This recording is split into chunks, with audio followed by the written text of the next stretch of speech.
My maid of honor was supposed to be my sister, my support, my biggest cheerleader. Instead, she tried to destroy the happiest day of my life. What she didn't know was I was already 2 steps ahead, and my revenge was waiting. If you'd asked me 2 years ago who my closest friend was, I would have said Jessica without hesitation. We'd known each other since college.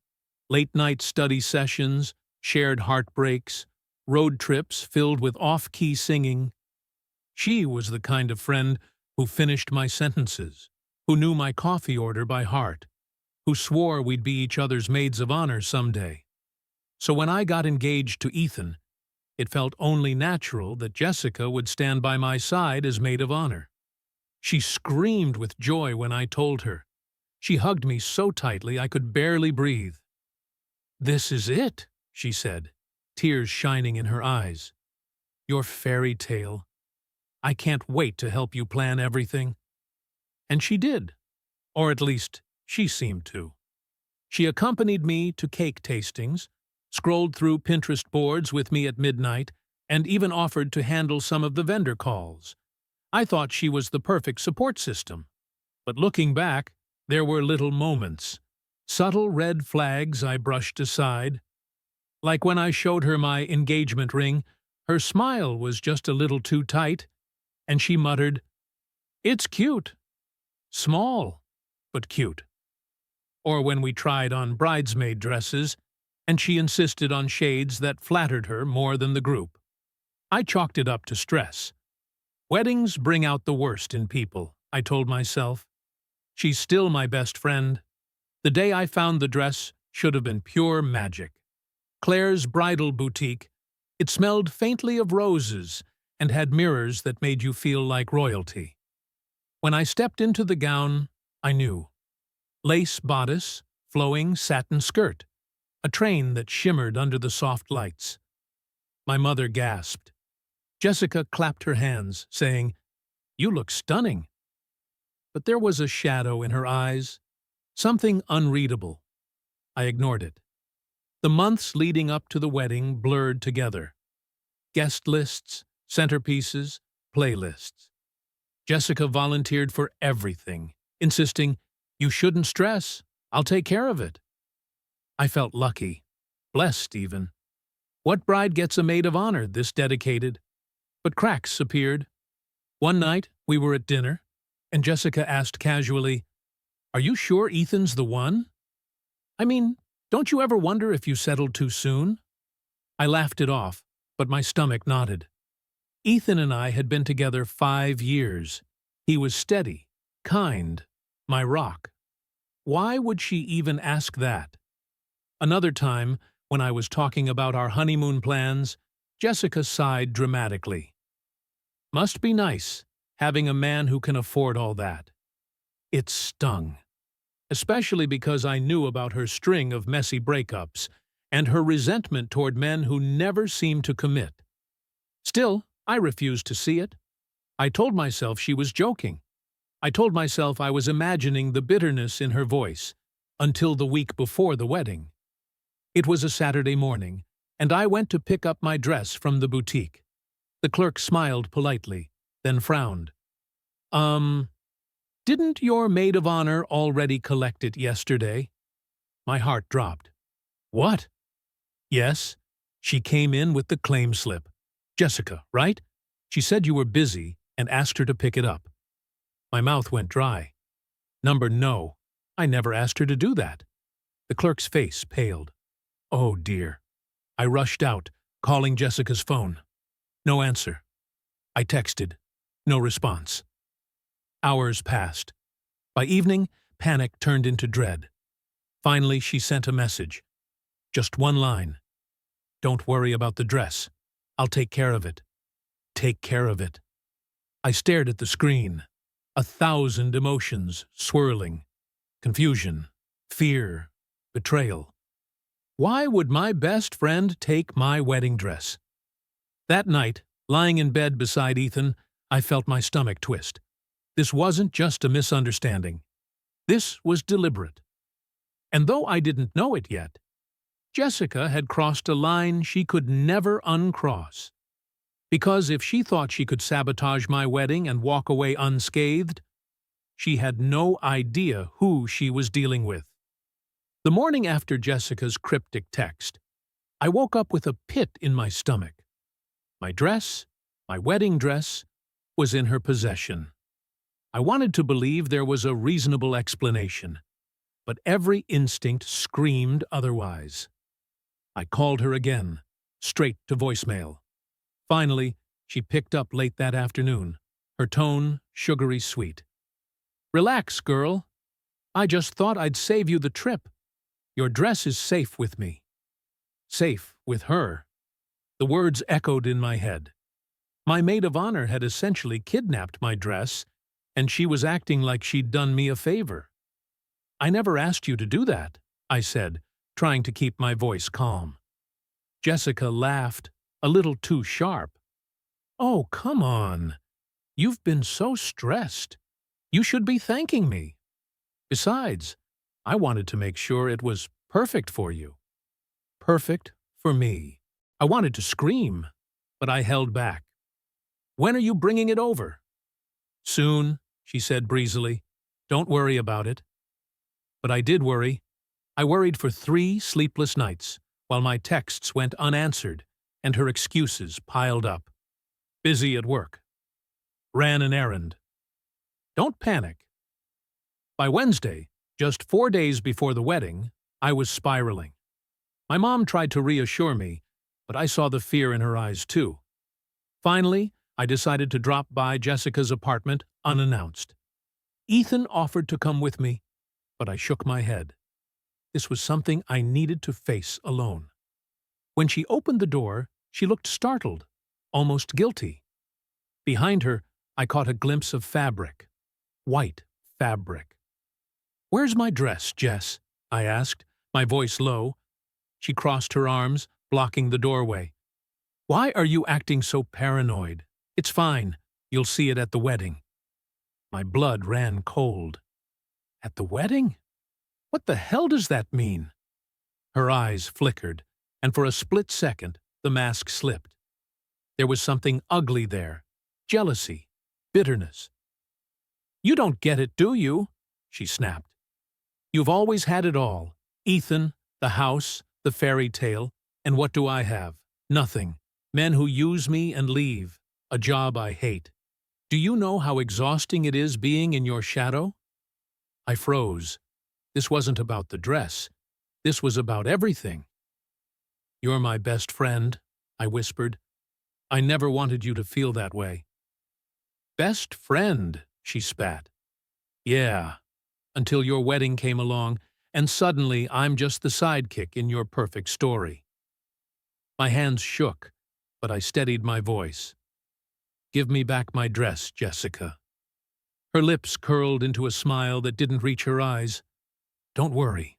I've got plans for it." Plans? The door slammed in my face. I stumbled back to my car, my chest tight. Jessica wasn't just being petty. She was planning something bigger, something meant to ruin me.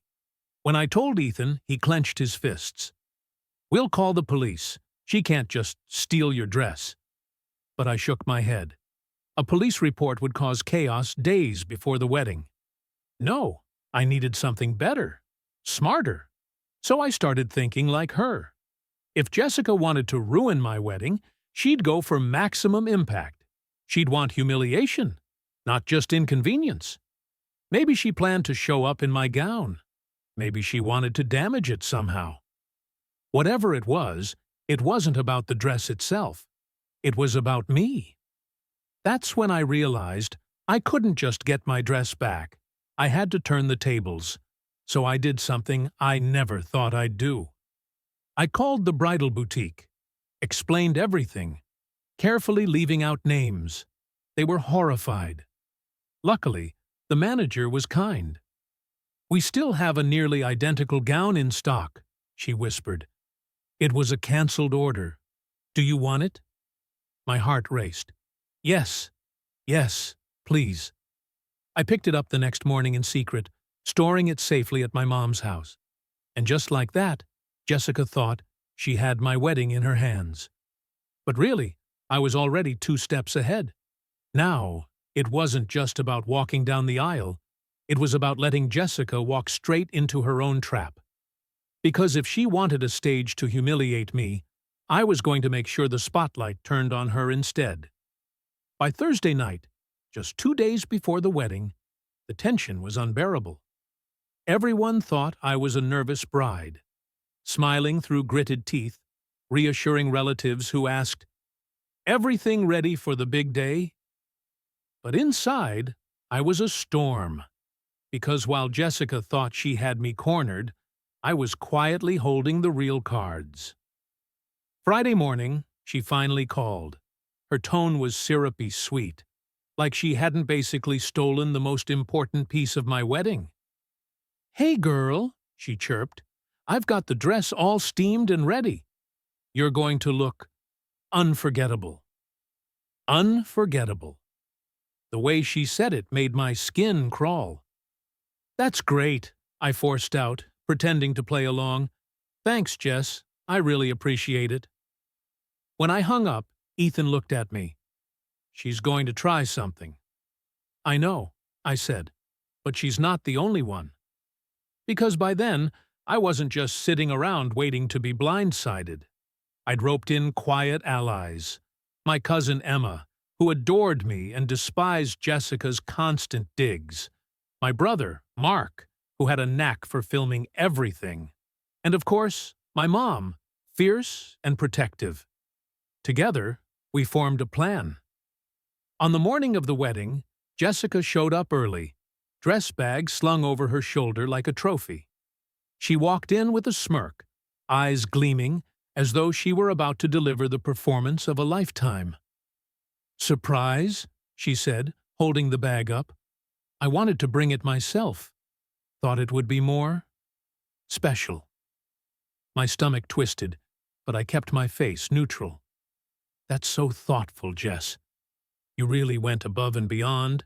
She winked. "That's what best friends are for." Except she wasn't my best friend anymore. Not even close. I had Emma follow her discreetly, watching her every move. Jessica seemed oddly protective of the dress bag, refusing to let anyone touch it. When one of the bridesmaids offered to hang it up, Jessica snapped, "No, I'll do it." That was when Emma leaned close to me and whispered, "She's hiding something." I nodded, already bracing myself. Hours ticked by. The venue buzzed with excitement. Guests began arriving. Ethan sent me a sweet text. "Almost time. I can't wait to see you." Meanwhile, Jessica hovered like a hawk, constantly fussing with the dress bag. At one point, Emma swore she saw her unzip it slightly, then zip it closed again quickly, her lips curling into a private smile. Something was definitely wrong. Finally, it was time. The bridesmaids helped me into the gown, my gown, the secret one I'd secured from the boutique. As the satin hugged my frame, relief washed over me. Jessica thought she held the key to my humiliation, but really, I was already wearing my victory. When I walked out in the real dress, the bridesmaids gasped. My mother teared up. Even Emma, who knew the plan, whispered, "You look incredible." But Jessica froze. Her smile faltered for the briefest moment before she recovered. "You look beautiful," she said, her voice just a little too high.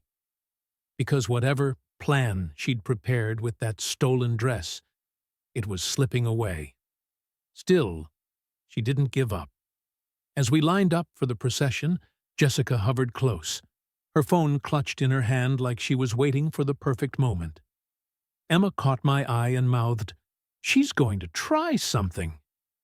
And sure enough, just before the doors opened, Jessica reached for the dress bag she'd brought, dramatically unzipping it in front of the bridesmaids. The gasp that followed was audible, because inside wasn't a pristine gown. It was shredded, torn, stained, like someone had dragged it through mud. Jessica's eyes gleamed as she turned toward me. waiting for the devastation on my face. But instead, she found me smiling, calm, radiant in the gown she didn't know existed. "What? How?" she stammered. Emma whipped out her phone, recording the entire thing. "Care to explain, Jessica?" The bridesmaids crowded around, their shock turning into fury. One of them snapped, "You destroyed her dress?"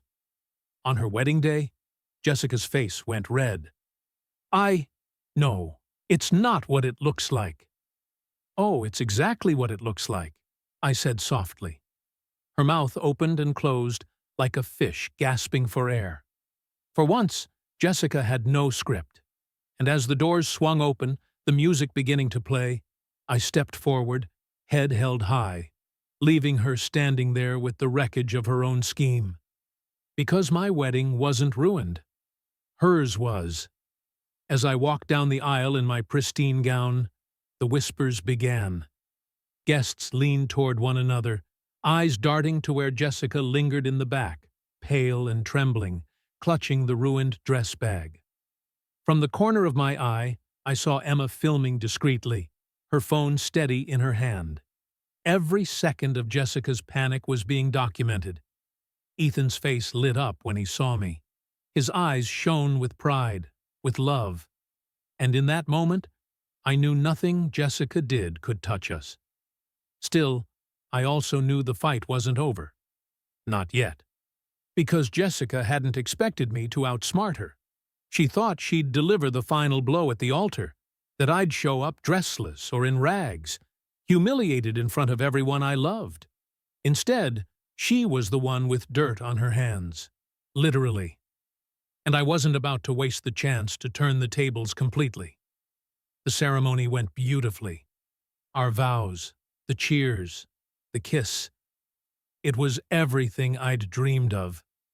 But all the while, Jessica hovered at the edge, restless, shifting from foot to foot. She looked like a cornered animal, desperate to find a way out.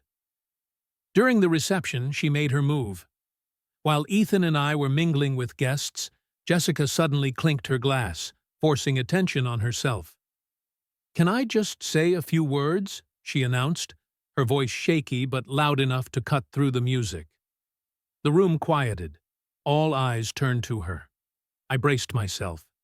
Jessica held up her glass, forcing a smile. "I've been friends with the bride for years, and today, seeing her so happy..." Her voice cracked, but not from emotion, from nerves. "I just want to wish her all the best. Because, sometimes people wear masks. Sometimes marriages look perfect, but aren't what they seem." Gasps rippled through the room. She was trying to pivot. If she couldn't ruin my dress, she'd try to ruin my reputation. But she didn't realize I'd been ready for this too. "Jessica," I said sweetly, stepping forward, "that's such an interesting thing to bring up. Especially on my wedding day." Guests turned, confused. Jessica faltered, lowering her glass. "What are you talking about?" she hissed. I nodded at Emma. She tapped her phone, and within seconds, the DJ switched the music feed to her video. And there it was, projected on the reception hall's big screen. Jessica unzipping the bag, revealing the shredded gown. Her smug smile as she showed it off. Her voice saying, "She's going to look unforgettable." The room gasped louder this time. Mothers covered their mouths. Ethan's jaw tightened, his arm tightening protectively around my waist. Jessica's face went crimson. "That's not... It's fake. She set me up." But Emma's voice came through loud and clear on the recording. "Care to explain, Jessica?" It was undeniable. "You destroyed her wedding dress?" one of my aunts shouted. "What kind of friend does that?" Murmurs of disgust spread like wildfire. Guests who once smiled politely at Jessica now glared daggers. I tilted my head, my voice steady. "You tried to humiliate me, Jessica. You stole my dress, destroyed it, and lied about it. And now, here you are, trying to spread more poison. She stammered, her hands shaking. I was just, I didn't mean. But the damage was done. Ethan stepped forward, his voice calm but firm. You've embarrassed yourself, Jessica. This wedding isn't about you. It never was. Leave, now. The silence was suffocating. Finally, Jessica's glass clinked against the table as she set it down with trembling fingers. She looked around, desperate for sympathy, but found only cold stares. I was trying to help, she whispered weakly. No one believed her. She turned and fled the room, her heels clicking against the floor, the ruined gown dragging like a tale of shame. And for the first time in years, I felt free of her shadow. Because Jessica had played her hand, and in the end, she'd only managed to destroy herself. After Jessica fled the reception, the atmosphere shifted. For a moment, there was stunned silence, everyone processing what they had just seen. And then, like a collective exhale, the music started up again, laughter returned, and the wedding carried on. But not for Jessica, because humiliation doesn't fade when it's broadcast to a room full of people who will talk about it for years. By the next morning, the whispers had already spread. My cousin texted me, "Everyone at the reception is dragging Jessica. No one can believe what she did." My aunt chimed in, "She's been jealous of you for years. It all makes sense now." And Ethan's groomsman, who had once dated Jessica briefly, posted a cryptic message online. Some people never change. Stay away from snakes. Jessica's social circle collapsed like a house of cards. The bridesmaids cut her off immediately, furious that she had tried to ruin the day they had all worked so hard to plan. Friends unfriended her, blocked her number. Invitations to brunches, parties, networking events? Gone. Even her own co-workers heard the story. One of them emailed me days later, saying Jessica had come into work, tried to play the victim, and ended up breaking down when no one sympathized. Meanwhile, Ethan and I slipped into the peaceful bubble of newlywed life. On our honeymoon, lying on a beach with the sun warming our faces, Ethan reached for my hand. "You know what the best part of all this is?" I smiled. "That we actually pulled it off?" He shook his head. "That she didn't win. She tried everything, and she still lost." He was right. Jessica's greatest weapon had always been her ability to manipulate people, to twist perceptions, to make herself look like the supportive best friend while planting seeds of doubt. But this time, her mask had slipped in front of everyone. There was no coming back. Weeks turned into months. Occasionally, I'd hear scraps of gossip. Jessica tried to join a new friend group, but someone recognized her from my wedding and spilled the story. She attempted to post glamorous photos online, but the comments were brutal. "Did you shred any dresses this weekend?" Her name became a punchline. One day, out of the blue, she texted me. "I made a mistake. I was jealous. I didn't mean to hurt you. Can we talk?" I stared at the message for a long time, my heart pounding. Once, I would have dropped everything to comfort her. Once, I would have said, "Of course, Jess. We'll figure this out." But not anymore, because forgiveness doesn't mean letting someone back into your life. Forgiveness, in this case, meant letting go of her hold over me. So I typed back, "I wish you well, but you're not part of my life anymore." And then I blocked her. That night, as I curled up against Ethan, I felt lighter, freer, like I had finally closed a door that had been creaking open for too long. Because here's the thing about betrayal. It cuts deepest when it comes from someone you love. Jessica had been my sister in everything but blood. She'd been the one I trusted with my secrets, my fears, my dreams, and she had weaponized that trust against me. But here's the other thing. Betrayal doesn't have to break you. Sometimes it reveals your strength. Jessica thought she could humiliate me. She thought she could steal my happiness, ruin my wedding, and watch me crumble. Instead, she humiliated herself. She lost every friend, every ally, every ounce of credibility she had. And me? I walked down the aisle in the gown she thought she'd destroyed, married the man I love, and built a life untouched by her bitterness. Revenge didn't come in the form of shouting or fighting. It came in the form of silence, of patience, of letting her dig her own grave while I stood calmly by. And the best part? I didn't just get my wedding back. I got my peace back. Months after the wedding, life settled into something beautiful. Ethan and I built our little routines: Saturday morning coffee runs, lazy Sunday afternoons, and late-night talks about the future. For the first time, I felt completely free. No more passive-aggressive comments, no more silent competitions, no more best friend-turned-enemy trying to control the spotlight. Jessica was gone from my life, and honestly, the silence was golden. But karma has a way of keeping score, and every now and then, I'd hear how her choices had finally caught up with her. She tried to join another wedding party, someone she barely knew from college. When the bride found out what she'd done at my wedding, she was kicked out immediately. Another humiliation. She went on a date with a guy who knew Ethan through work. The guy excused himself halfway through dinner and never came back. Word had spread. Even her job wasn't safe. She had built her reputation on being charming and trustworthy, but after her stunt, people saw her differently. Unstable, drama magnet, jealous. That's what they whispered.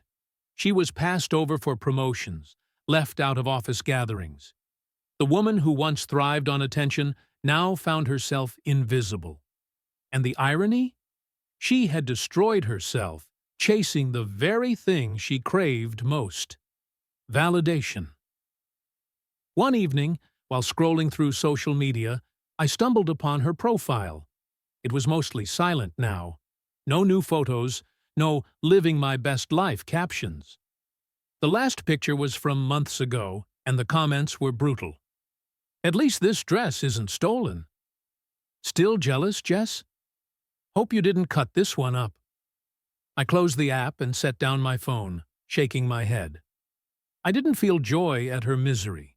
Not exactly. What I felt was closure. Because Jessica wasn't just punished by me, she was punished by herself. She had underestimated me. She thought I was the naive bride-to-be who would crumble at the first sign of sabotage. She thought she could steal my happiness and wear it like a crown. Instead, I let her wear her own betrayal for the world to see. And the sweetest revenge wasn't the backup gown, or the video, or even watching her run out of my wedding in disgrace. The sweetest revenge was waking up every day in a marriage full of love, laughter, and trust, while she woke up alone, trapped in the mess she created. Sometimes, I still think about the early years, the road trips, the inside jokes, the late-night phone calls, and for a moment, I grieve the friend I lost. But then, I remember, the real Jessica wasn't the friend I thought I had. She was the shadow behind the smile, the resentment behind the compliments. And when the mask fell, she showed me who she really was. So if you've ever been betrayed by someone you trusted, let me tell you this: you don't need to scream. You don't need to fight dirty. You don't need to stoop to their level. Just let them dig their own grave. Because in the end, the truth always comes out. And when it does, the people who tried to break you end up breaking themselves. Jessica tried to steal my wedding, my happiness, my moment. But what she really stole was her own future. And me? I walked away stronger. If this story gave you chills, smash that like button and tell me in the comments, have you ever seen karma catch up to someone who thought they were untouchable? And of course, don't forget to subscribe for more stories just like this one, because trust me, you don't want to miss what's coming next.